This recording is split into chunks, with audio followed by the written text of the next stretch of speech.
Hey guys, and welcome back to my season reviews. And today we're going to be looking at probably the two top teams in the Premiership from this year, or the two most insane to watch. And they are Liverpool and the eventual winners. Well, the far and away winners, Manchester City. First of all, we're going to be looking at Liverpool and how their player performed this year. And we are going to be starting off with the best of the lot. And then moving down in quality, obviously. We're going to be starting off with Mo Salah, who scored 44 goals and got 14 assists in his first season at Liverpool. So that is a goal every 94 minutes from Mo Salah. That is so impressive. For me, he's been the player of the season in the Prem this year. Sure, I would have liked for it to have been Harry Kane, but it wasn't to be because he's been so good this year. Next we're going to be looking at is someone who's been equally as good this year. Well, who hasn't been that good, but he's been pretty good for his standards. And that is Roberto Firmino, who's got 27 goals and 16 assists. That is pretty impressive, considering him and Salah and Mane have got such a great partnership. They're like the most feared three up front at the minute in the whole world of football. They're feared more than Ronaldo, Benzema and Isco at Real Madrid. That just tells you how good the three of them have been this year. But Mane's been probably worth one of the three, really, with 20 goals and 8 assists. He's got the least out of the three, but any player would be happy with that, and that's saying something. But he's been the worst out of the three. That just highlights the importance of them. Next, we're going to be moving on to Virgil van Dijk, who was an instant hero at Liverpool by scoring on his debut against Everton. And he just had a sick end to the year. He has had a quality end to the year. Quality. Next we're going to be moving on to Wijnaldum, who luckily got back into the team.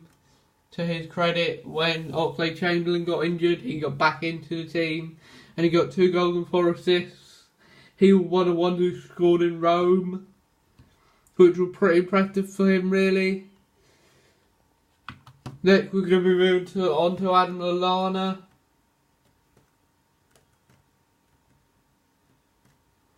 who didn't score this year, but that's because he was injured for a lot of it. He's not really played enough to be judged. Next we're going to be moving on to Joel Matip, who had an alright first half of the year with Dejan Lovren and scored a goal, but then once Van Dijk got into the team and he got injured, it was kind of him on the bench for Lovren and Van Dijk the whole way. Klein hasn't really played enough this year since his injury to get mentioned, but he's getting there. His fitness is getting there, I think, now. Next, we're going to be moving on to the most unfortunate one out of the lot to miss the World Cup, and that is Alex Oxlade-Chamberlain, who scored 5 goals and 7 assists. And just when he was starting to hit the form which England needed him to, just when he was hitting really quality form, he goes and gets himself injured and misses the World Cup, which he's probably just going to be just as devastated as all the England fans are at the minute. Next we'll be moving on to Jordan Henderson, who didn't score this year, I don't think. No, he did score and he got 1 assist as well. He's been mainly the one who sits back in front of the back four and lets the 2 midfielders and the 2 fullbacks bomb on and create like a back three. So the kind of Eric Dyer role, just Eric Dyer's better at it than him, in my opinion. But he's also had a pretty quality year this year. James Milner, who was out of the team for a long time, and then he started to get consistent and scored a goal this year. So once he got consistent, he then was into the squad straight away and started a lot at the end of the year.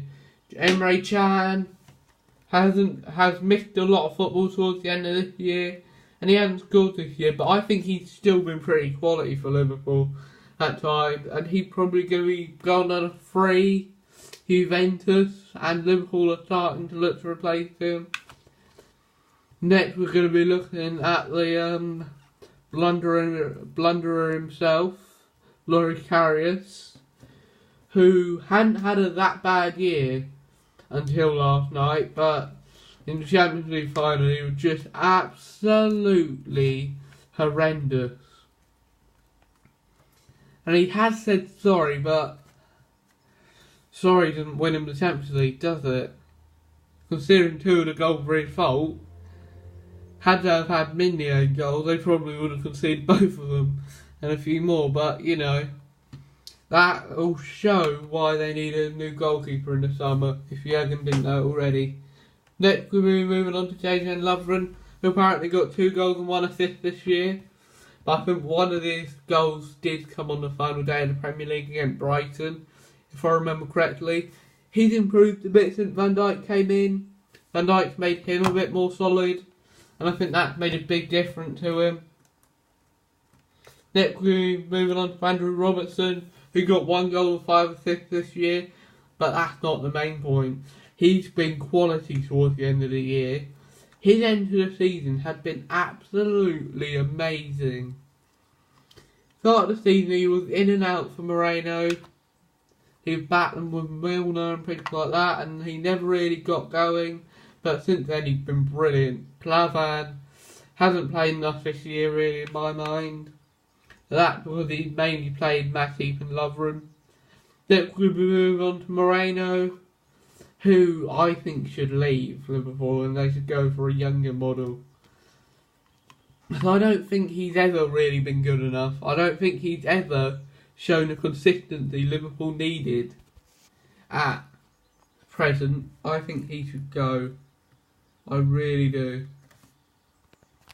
Next we move on to Danny Ings, who's been injured a lot this year, but who suddenly came back into form towards the end of the year and came on quite a few times and scored against West Brom, I think it was. I think he could be a valuable asset to them next year. Another one who's had an outstanding end to the season and a whole season really, and it's Trent Alexander-Arnold, who's been picked for the England squad. He has been outstanding this year. 3 goals and 2 assists. Is absolutely amazing for a young fullback, and he's English. Just makes him a little bit better. Final player we're going to be looking at for Liverpool is Joe Gomez, who also had a good year this year, and who was picked for England for a little while, but then got injured, so now he won't be going to World Cup. He probably gutted, so you know, let's leave him alone a bit, because he has had a good year actually. With the players who have been linked with Liverpool, I'm going to get the one who'd been confirmed last year straight out of the way, and that is Naby Keita from Leipzig. They agreed it last year for some reason for him to have joined this year, but you know, I think he'll be a quality player for him. He's quite quick. He's kind of N'Golo Kante of the Bundesliga. He's quite well known now. He's pretty good. The first player Liverpool are looking at, well, the first position Liverpool are looking at is goalkeeper. They've been linked with Alisson and Donnarumma. I think they have to sign one of these to improve them. They have to sign one of these. My priority would be Donnarumma ahead of Alisson, but he might be a bit hard to get hold of. He's not really been linked away with a feeling. 80 man probably don't want to sell him. However, Roma probably don't want to sell Alisson. So, you know, might be a bit hard to get them both. The centre back they've been linked with to replace Klavan, it would probably be, and be back up to Matip and Van Dijk, who I think will be the main partnership next year. It's Lewis Dunk, who's had a good year this year for Brighton, but conceded quite a few own goals, so really he'll have to cut that out of the game. The Emre Can replacement they've been linked with is Abdoulaye Doucouré from Watford, who's had a really good year this year and who should probably move to a bigger club this year. The next player we're going to be looking at is someone who they went with a lot last year, But now they're looking at again to replace Coutinho, who they sold in January, and that is Thomas Lemar, who could play behind Firmino with Salah to the right, Mane to the left. That would mean they would play 4-2-3-1. But, you know, he's been quite a good player for them, quite expensive though. Another player who's been linked more to replace Coutinho this year is Nabil Fekir, who's had a really good year for Lyon. And he's been linked with Liverpool a lot, and they're saying it's nearly done. But now he come out today, after the Champions League final, kick him out whilst he's down, and said it's nowhere near done. Next player they're looking at Christian Pulisic to kind of back up Salah when he needs a bit of a break. Another player they're looking at is Ben Barrington to kind of be a backup striker and be one for the future. He's an alright player, he's quite talented. The next player they're looking at is one of the best players from the Championship, if not the best player from the Championship this year. We'll be playing Premiership next year, whether he gets a move or not. And that is Ryan Sessegnon, who do they value at like 100 million, which I'm not surprised at really, considering his performances this year. But ironically and weirdly, I think he might be worth it. I wouldn't put it past him for him to be worth that much, and for him to go for that much in the summer. The next team I'm going to be looking at, as I mentioned, is Manchester City, who have had the best year of their history this year, forward-wise and player-wise. The assists, the goals, just the talent in their squad is just amazing. First player we're going to be looking at Kevin De Bruyne, who got 11 goals and 21 assists this year. He's been one of the stars of the season this year behind Salah.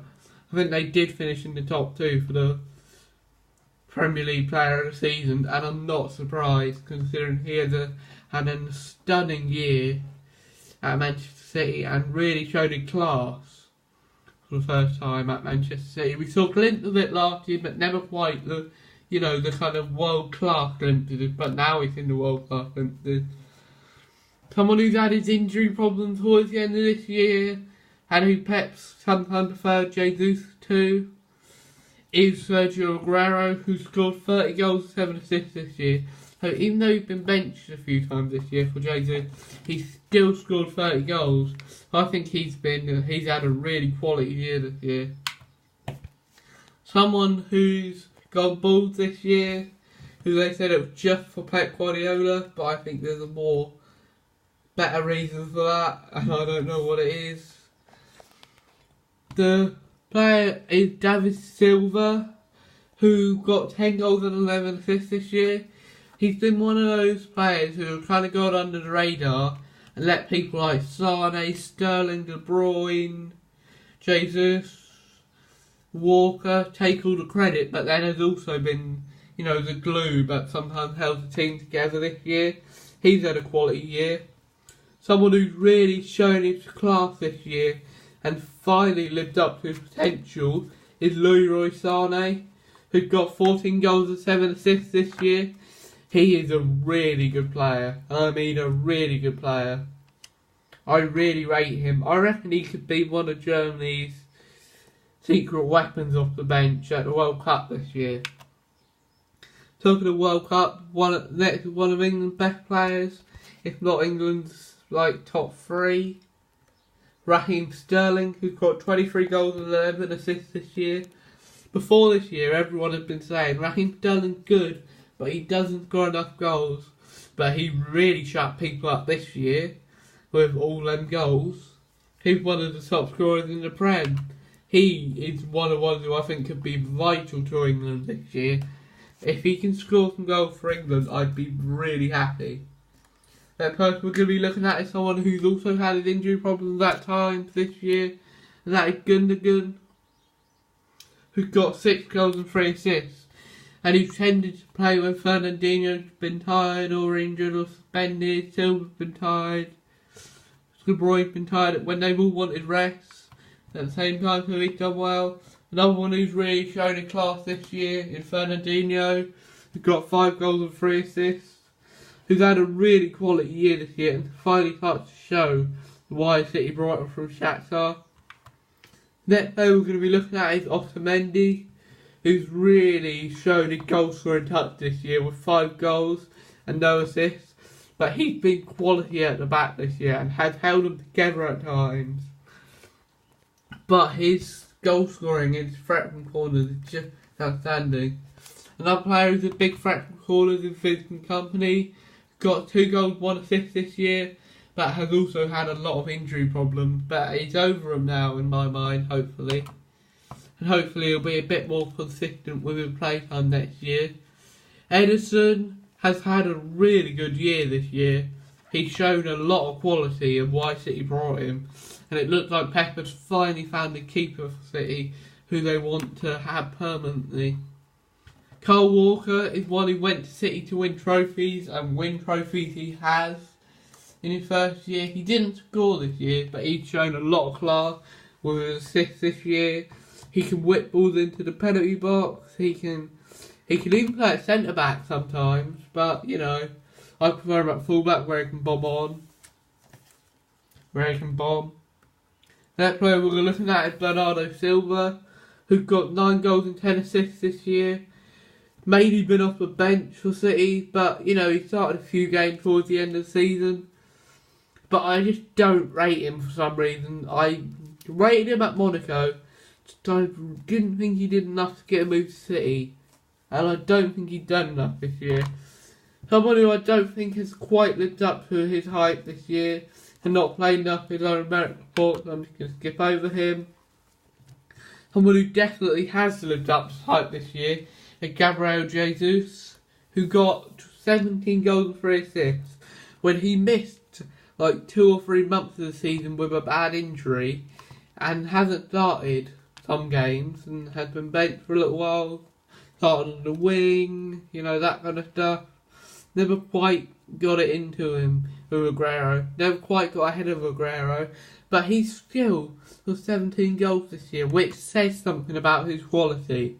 He is a really good player, and I think he could be a shining light for Brazil at the World Cup this year if he starts. Another player who I think has been quite good this year, but not really got the football he could have wanted second half of the season, is John Stones, who's a really talented player, but I think he's going to have to leave to get the football he's going to need, and England need him to get into the next, to keep himself in the England squad. Currently, just keeping himself afloat because he wouldn't drop him after he had such a good first half of the season. Next player we're going to be looking at is Danilo, because Yaya Toure hasn't really played, which is a shame for him really, but you know, he's a bit old now, he's not really got the quality he used to have. But anyway, Danilo got 3 goals and 2 assists this year, so for a right back who sometimes started left back, who sometimes not played, you know, have been a bit in and out, has done really well. Next player we're going to be looking at for Manchester City is Fabian Delph. And it's going to be the final player we look at for City. He got himself back into his squad, which I think is an appalling decision by Mr. Southgate. Appalling decision. Not worthy of an England place at all. But you know, anyway, I'm not going to criticise. I think he needs to improve, but he's done well to work himself back into the team. Next we'll be looking at their targets, and their main target for this summer is Riyad Mahrez, who's been linked with a £75 million move. In fact, they're trying to get it done in the next few weeks before the World Cup starts, which is very, very soon because the game comes out on Tuesday. I'm recording this on the Sunday, which I'm very excited for, but you know, they're trying to push that through really. Next player we're going to be looking at is Isco, who is a really talented player but didn't quite live up to his hype last night in the Champions League final. He didn't quite do it for me. I was quite disappointed in his quality. I think he could have done a bit more for Manchester City, which is why if I was going for a centre midfielder at City, I'd go for Jorginho, because he's been linked more, he's shown it more deeper for Manchester City to replace Yaya Toure, and he is just a talented player. Another position they're looking into is the left-sided midfield. So they got Costa, Bailey and Neymar all linked with them. Obviously the top target in that position would be Neymar. I'd also target Bailey in that position to start on the bench for some games. But also Costa ain't that bad kind of player to sign if you need him. The next player we're going to be looking at is Kylian Mbappe, who PSG have basically been told now they've got to sell either Neymar or Mbappe, and I know I'd definitely sell Mbappe and then buy him back in a few years. So, you know, if they want to sell Mbappe, one of the only teams who could probably afford him are Madrid, who probably wouldn't want him anymore, and Manchester City. Well, anyway guys, that's going to be the end of this video. Thanks for watching, and tomorrow we will look at Manchester United and Newcastle.